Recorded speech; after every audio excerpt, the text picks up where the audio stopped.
Now we will read 99 names of Allah Ta'ala in front of Mujahid and his companions, third grade student of Razatul Atfal Nurani Division. I request you to come to the stage. এবার আপনাদের সামনে আল্লাহ তাআলার 99টি নাম বলে শোনাবেন।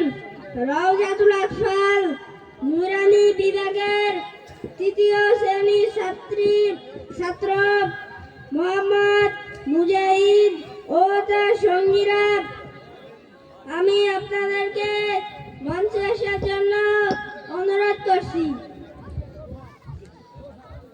আসসালামু আলাইকুম ওয়া রাহমাতুল্লাহি ওয়া বারাকাতুহু। বিসমিল্লাহির রহমানির রহিম।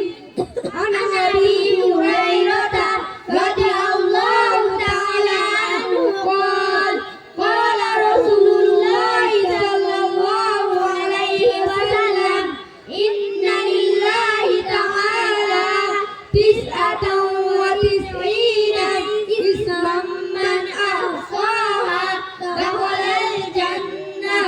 হযরত আবু হুরায়রা রাদিয়াল্লাহু তাআলা আনহু হইতে বর্ণিত, তিনি বলেন যে রাসূলুল্লাহ সাল্লাল্লাহু আলাইহি ওয়াসাল্লাম বলেছেন, আল্লাহ তাআলার 99টি নাম আছে, যে উহা মুখস্থ করিবে সে জান্নাতে প্রবেশ করিবে।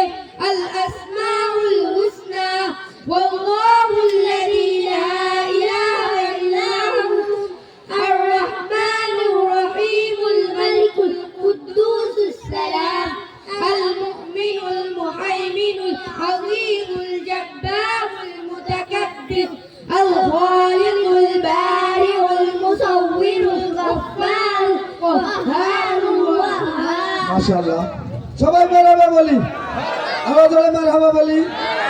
আসলে বাচ্চারা হাদিসটা বললো, ইন্না লিল্লাহি তাআলা 99 ইসমান মান আহসাহা দাখালাল জান্নাহ। হযরত আবু হুরায়রা রাদিয়াল্লাহু তাআলা আনহু বলেন যে যদি কোনো মানুষ আল্লাহ তাআলার 99টি নাম মুখস্থ করে, ইসমান মান আহসাহা দাখালাল জান্নাহ, আল্লাহ তাআলা তাকে জান্নাত দিয়ে দিবেন। বলেন সুবহানাল্লাহ।